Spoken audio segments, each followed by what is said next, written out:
Good morning everybody. Welcome to online classes. Students, आज जो हम बात कर रहे हैं वो है सब्जेक्ट बायोलॉजी। लेसन हमारा चल रहा है ह्यूमन हेल्थ एंड डिजीजेस, और इसका आज हम कैंसर पार्ट 2 बना रहे हैं। इसका मतलब प्रीवियस वीडियो में हमने कैंसर पार्ट 1 कैंसर के बारे में बताया, उसका इंट्रोडक्शन दिया, ठीक है। उसके हमने कैंसर के टाइप्स बताए, उसके ट्यूमर सेल्स के टाइप बताए, ठीक है। उसकी हमने केमिस्ट्री बताई। तो कल काफी कुछ हम जान चुके थे अपनी प्रीवियस वीडियो में। आज हम कैंसर पार्ट 2 की बात करेंगे। आज हमने ड्रॉ किया हुआ है पहले से, यहां पर हमने सेल्स दिखाए हुए हैं, ठीक। इस सेल्स में आप पैटर्न देखिए, सेल्स का पैटर्न देखिए। यहां पर आपको जो पैटर्न दिखाई दे रहा है, एक इस तरफ और एक इस तरफ, ये जो पैटर्न है ये नॉर्मल पैटर्न है। जो मतलब जिस तरीके का पैटर्न होना चाहिए ये वो शो कर रहा है, लेकिन नॉर्मल ग्रोथ दिखा रहा है। ये सारे एक जैसे डिजाइन के सेल्स बन रहे हैं, इधर भी एक जैसे डिजाइन के सेल्स बन रहे हैं और हाइट भी मेंटेन कर रहे हैं, ठीक है। अच्छा, तो ये कंट्रोल्ड मैनर में ग्रोथ कर रहे हैं ये वाले सेल्स। अब बीच में आप देखिए, बीच के सेल्स को देखिए, यहां पर मैंने नाम भी दे रखा है कैंसर सेल्स। ये इनकी कोई पर्टिकुलर शेप नहीं है और ये अनकंट्रोल्ड मैनर में ग्रोथ कर रहे हैं। ये आगे निकल गए, जहां तक इनको ग्रोथ करनी चाहिए थी ये उस रीजन से ज्यादा बाहर निकल रहे हैं। तो ये हम कल डिस्कशन कर रहे थे, जब सेल्स अनकंट्रोल्ड मैनर में ग्रोथ करें और किसी दूसरे पार्ट के रीजन में एंटर कर जाएं तो ये बीमारी कॉज करेगा, और तब इस बीमारी को ही हम क्या कहते हैं, इसको ही हम कैंसर कहते हैं। फिर हमने कल पढ़ा कि कैंसर जो है, ठीक है, कैंसर सेल्स जो है वो 2 प्रकार के हैं। ये हम कल बात कर चुके थे। एक तो नंबर 1 आपका था बेनिग्न ट्यूमर सेल्स और दूसरे थे मैलिग्नेंट ट्यूमर सेल्स, ठीक है। इसमें जो मैलिग्नेंट था वो सीवियर कैंसर कॉज करता है। मैलिग्नेंट क्यों? क्योंकि मैलिग्नेंट में जो सेल्स हैं वो एक बॉडी पार्ट से निकल के ब्लड में चले जाएंगे और ब्लड में जाने के बाद दूसरे बॉडी पार्ट्स में भी फैल जाएंगे, जिससे कि दूसरे बॉडी पार्ट में भी बीमारी हो जाती है। अच्छा, तो वो मैलिग्नेंट है और सीवियर है, होता है। इस प्रॉपर्टी को, ये वाली प्रॉपर्टी, ये चीज का टर्म हमने कल नहीं बात की थी, आज हम इस टर्म को बता रहे हैं। ये जो प्रॉपर्टी है कि जब सेल्स अपने आप को, कैंसर सेल्स अपने आप को एक रीजन से निकाल के ब्लड में चले जाएं और ब्लड से पूरी बॉडी में सर्कुलेट करें और किसी दूसरे पार्ट को डैमेज करना शुरू कर दें, ये प्रॉपर्टी कहलाती है मेटास्टेसिस।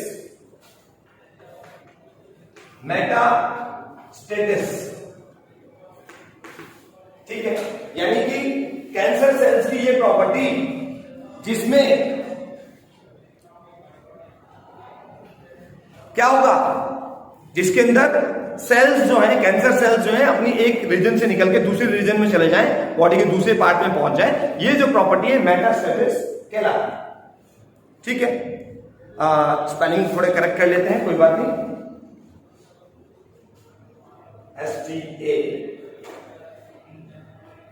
STASIS, ठीक है। अच्छा, उसके बाद है, ये डायग्राम भी आप देख लीजिए, ठीक है। उसके बाद है कॉजेज ऑफ कैंसर। कैंसर के कारण क्या है? अब यहां पर कॉजेज ऑफ कैंसर की बात करते हैं। कॉजेज ऑफ कैंसर, तो देखिए, मेटास्टेसिस वर्ड जो है पर्टिकुलर एग्जाम में पूछ लिया जाता है कि मेटास्टेसिस क्या है, तो आप क्या बताएंगे? ये कंडीशन है जब कैंसर सेल्स बॉडी के एक पार्ट में ग्रो करते करते दूसरे पार्ट में पहुंच जाते हैं, तो ऐसी प्रॉपर्टी को मेटास्टेसिस कहते हैं, ठीक है। ये प्रॉपर्टी कौन से सेल्स दिखाएंगे, कौन से कैंसर सेल्स दिखाएंगे? तो ये प्रॉपर्टी मैलिग्नेंट ट्यूमर सेल या कैंसर सेल दिखाएंगे, ठीक है। उसके बाद है कॉजेज ऑफ कैंसर। कैंसर के कारण क्या है? कैंसर का जो कारण बनता है, यानी कैंसर का जो एजेंट होगा, कैंसर फैलाने वाला जो एजेंट है उसको, उस एजेंट को हम पर्टिकुलर नाम देते हैं। उस एजेंट का नाम है, name of the agent is, जो एजेंट होता है उसका क्या नाम है? एजेंट का नाम होता है कार्सिनोजेंस।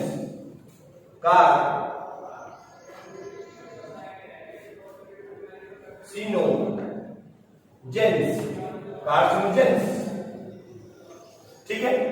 यानी कि cancer causing agent is called carcinogen, ठीक है। अब कौन कौन से हो सकते हैं ये एजेंट्स? तो आइए देखिए, इनकी बात कर लेते हैं। ये एजेंट हो सकते हैं, number 1 first physical agents. Physical agents जैसे कि आपका ionising radiations like X rays, gamma rays, ठीक है। Ionising radiations like X rays, gamma rays, non ionising radiations like UV rays, ठीक। अच्छा, ये क्या करेंगे? ये डीएनए को डैमेज करेंगे। क्या करते हैं? डीएनए को डैमेज करते हैं, ठीक है। अच्छा, जिसकी वजह से न्यूप्लास्टिक ट्रांसफॉर्मेशन हो जाता है। जब डीएनए को डैमेज कर देंगे, ये रेज जो है, एक तो आयोनाइजिंग रेज है और दूसरी कौन सी है? Non ionising rays. Ionising rays में कौन आ रही है? X ray rays, gamma rays. और नॉन आयोनाइजिंग रेज में कौन आ रहा है? कौन आ रहा है नॉन आयोनाइजिंग में? यूवी रेज, जो सन से मिल रही है, ठीक है। अच्छा, उसके बाद ये जो रेज है क्या करेंगी? ये सेल के अंदर मौजूद जो जेनेटिक मटेरियल है उसको डैमेज करेंगी, यानी डीएनए को डैमेज करेंगी, जिसकी वजह से न्यूप्लास्टिक ट्रांसफॉर्मेशन स्टार्ट हो जाएगा, यानी कि अनकंट्रोल्ड मैनर में सेल ग्रोथ करना स्टार्ट करता है, ठीक है। ये चीज तो पहला है फिजिकल एजेंट्स, जिसके अंदर रेज आती है, रेज, ठीक है। उसके बाद है आपका केमिकल एजेंट्स। सेकेंड नंबर पे आता है केमिकल एजेंट्स।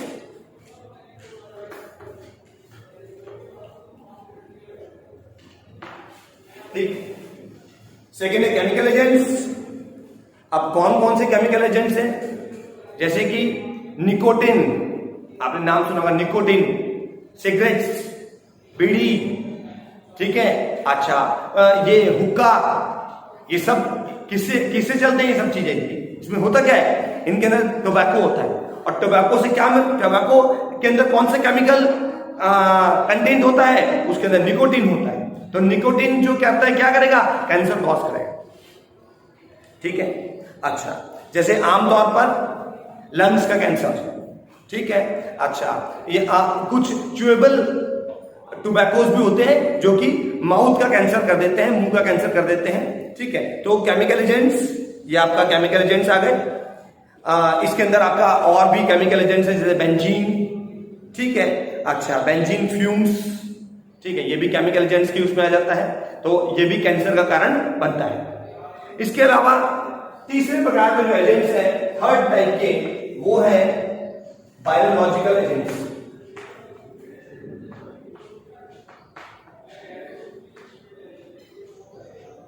थर्ड वैरायटी है बायोलॉजिकल एजेंट्स।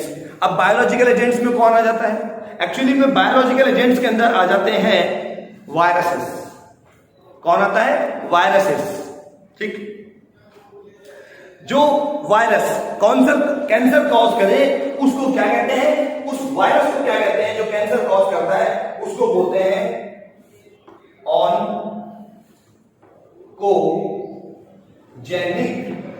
Oncogenic virus.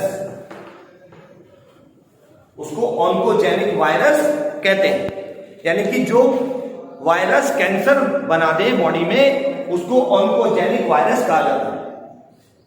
उसके बाद, ठीक है, ये करेंगे क्या? ये वायरस क्या करता है? वायरस क्या करेगा? हमारे जेनेटिक मटेरियल में एंटर कर जाएगा और डीएनए को क्या कर देगा?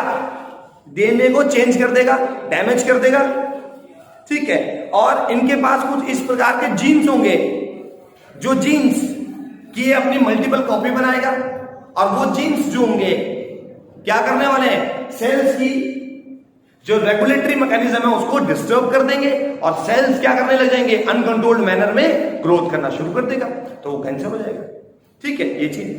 अच्छा, जैसे कि they have genes called viral oncogenes, इनके पास क्या है, जीन्स है,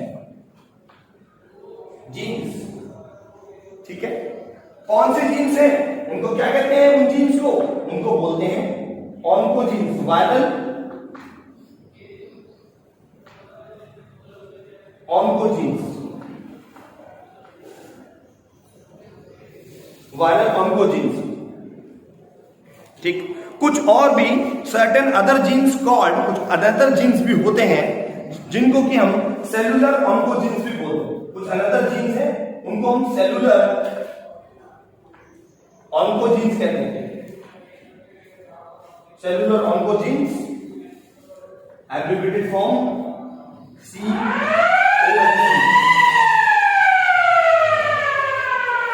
कोई बात, उसके बाद तो कहने का मतलब क्या हुआ कि वायरसेस के पास क्या है, इन वायरसेस के पास जीन्स है, ठीक है। जो जीन्स की वायरस सेल के अंदर एंट्री करने के बाद मल्टीपल कॉपी बनाएगा, जिसकी वजह से सेल जो है अनकंट्रोल्ड मैनर में ग्रोथ करेगा और कैंसर हो जाएगा। तो ये थे 3 कारण, physical agent, number 2 chemical agent और 3rd बायोलॉजिकल एजेंट। तो बायोलॉजिकल एजेंट में कौन बताएंगे, वायरस आता है, केमिकल एजेंट्स में केमिकल्स आ जाते हैं, और फिजिकल एजेंट्स में आयोनाइजिंग रेज और नॉन आयोनाइजिंग रेज यानी कि किरणें आती हैं, ठीक है। इसके अलावा हमने सीखा मेटास्टेसिस क्या है, क्योंकि ये टर्म बतानी बहुत जरूरी थी, ये कई बार एग्जाम में पूछी जाती है, ठीक है। तो आज की वीडियो को हम लोग यहीं एंड कर देते हैं, ठीक है। नमस्कार।